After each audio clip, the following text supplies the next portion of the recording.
it really caught all of us off guard. We knew that it was a good project and we were excited about that, but it wasn't until we actually saw the movie and we were like, wow, this came out like really good. Yeah. And then, you know, after that it was like, there's potential to like do a part 2, you know? And as that kind of developed and it was kind of more like rumors, there might be a part 2, and, you know, we call each other, but did you ever gonna do part 2? You know, and then all of a sudden one day it was real. And we were like, oh wow, well, you know, let's do it.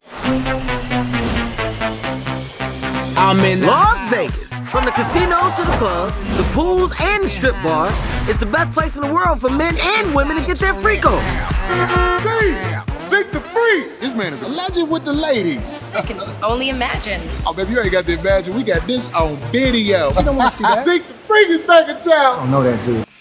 Hey everybody, this is Lyrispect with Reelblack, and I am here with the lovely Miss MEAGAN Good, one of the stars of Think Like a Man 2. How are you today? I'm doing good. How are you? I'm fantastic. I have a lot of good jokes. Feeling good. So the whole crew's back together for a fun reunion. What was it like when you first got back to set? I mean, you knew it was going to happen. You saw the script. Everybody was able to come back on, which is super huge and exciting. What was the energy like, and how did you feel when you knew you were going to come back for this project? You felt like, you know, like you just got like dropped back in the tank, you know?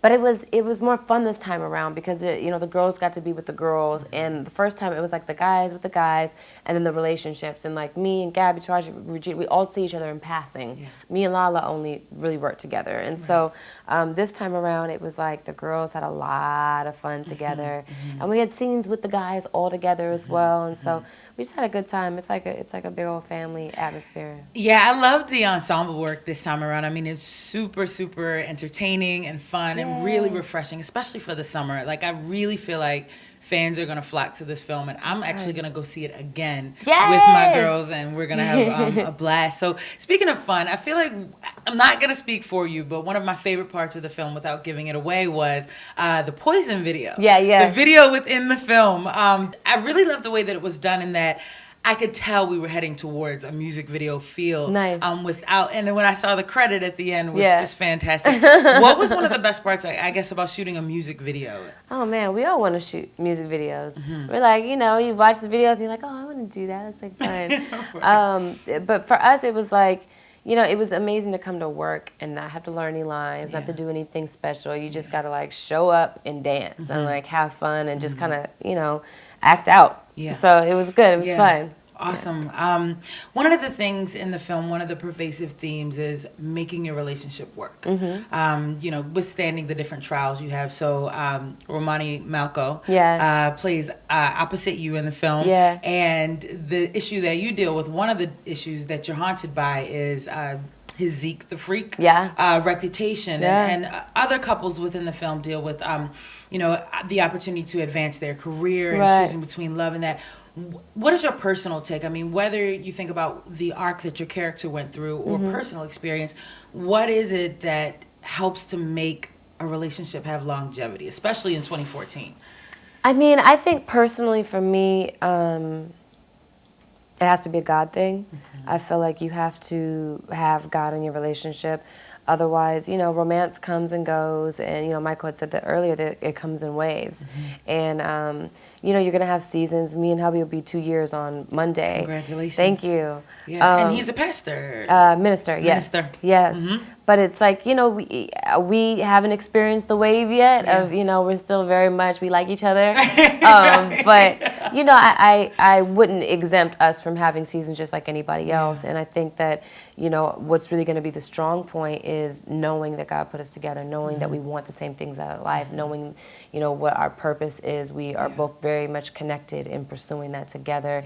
And then, you know, marriage becomes bigger than how you feel about each other on any given day. It becomes the pursuit of, you know, what you're called to do in life in general, and your partner, and the person who you're supposed to be a partner to, and the person that makes you a better person, the person you're supposed to make a better person. So I think it becomes about something bigger.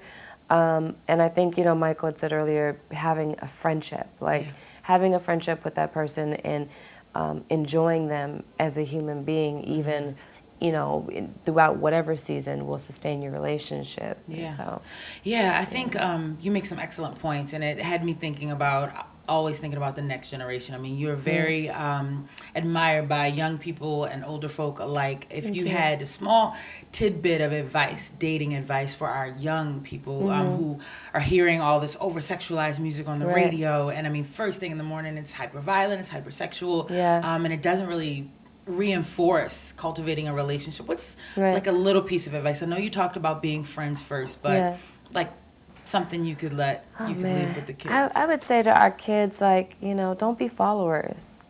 Like, you know, you're queens and kings. Be leaders. Yeah. You know, don't follow what the crowd is doing.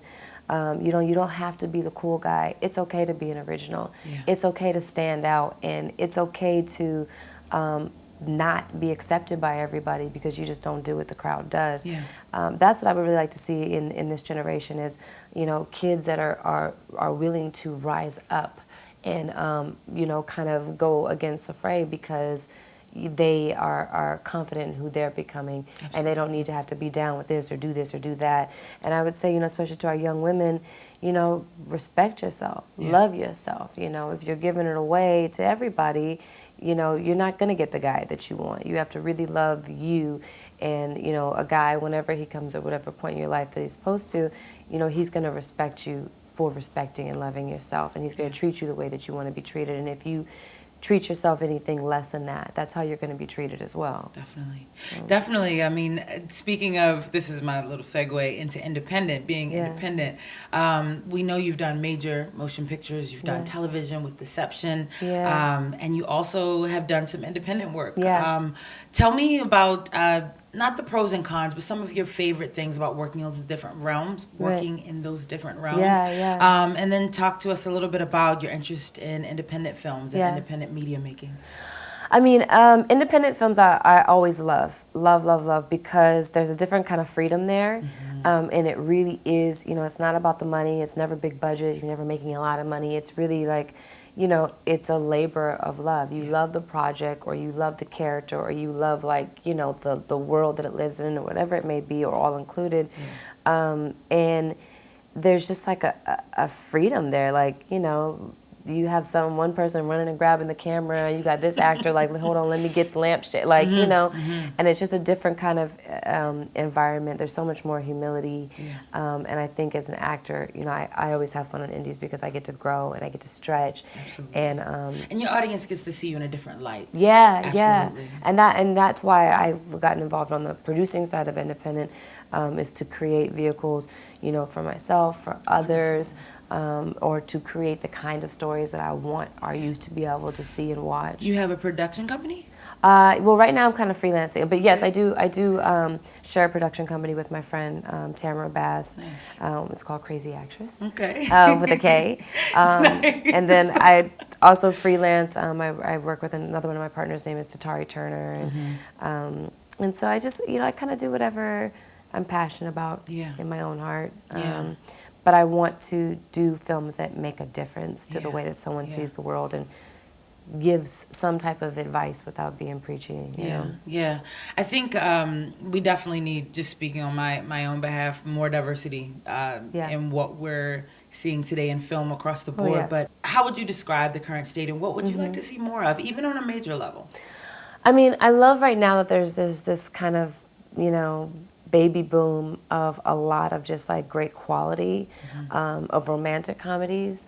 I love that, you know, we're really expanding, I feel like, the quality of what we're doing, or rather being allowed in the, you know, the opportunity to expand the quality.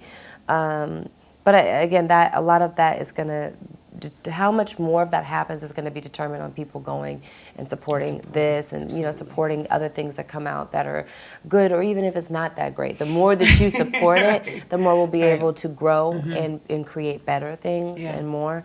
I really like, you know, there's kind of another boom happening where, you know, Black art house is becoming a thing, and it's wonderful because, you know, we're getting, you know, an opportunity now to start developing, you know, our Juno or our monster or our, you know, or our whatever that's original, where you just get to see, you know, a lot more Black faces doing things that aren't necessarily a comedy, aren't necessarily, you know, a dance movie or anything like that. It's starting to broaden dramatically. Yeah, definitely. So I'm really excited about that, you know, and I definitely want to you know, be on the front lines of like really with art house, Yeah. you know, because you get to do anything at that point. It's not about the money. It's about I feel like quality.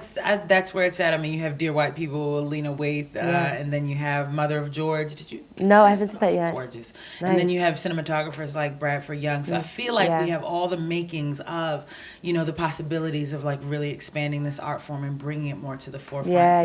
I'd love to see you be a part of that. I'm sure your fans would as well.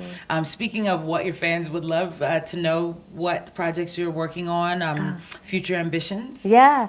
Right now, I'm focusing my energy on.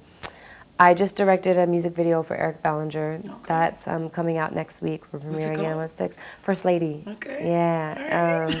And then I have a girls group. They're 17, 17, 17, and 19. There's 4 of them. Yes. Powerhouse voices, incredible, you know, can dance their butts off. We're releasing a single at the end of the month. Nice. Our producer is the wonderful Harmony Samuels, who's done a ton of stuff on Chris Brown. He did Ariana's Ariana Grande's I Love the Way. He just did Michelle Williams' new single. Nice. And Jesus say yes. Shout out to Michelle, it's incredible. You know, I'm really excited to kind of present them to the world because it's right in the pocket of what I was saying with these young girls. You know, I wanted to put out a group that has swag and they're sexy, they do their thing, but they respect themselves and they love themselves and they carry themselves in a way that relates to the kids their age, but gives them a different option of something to look to. And what's the name of the group? Phoenix Rose. Phoenix Rose. Yeah. Nice. All right. Well, there you have it. Thank you so much for taking the time to speak with us today. Thank you. All the best to you and your family. Thank you. Thanks.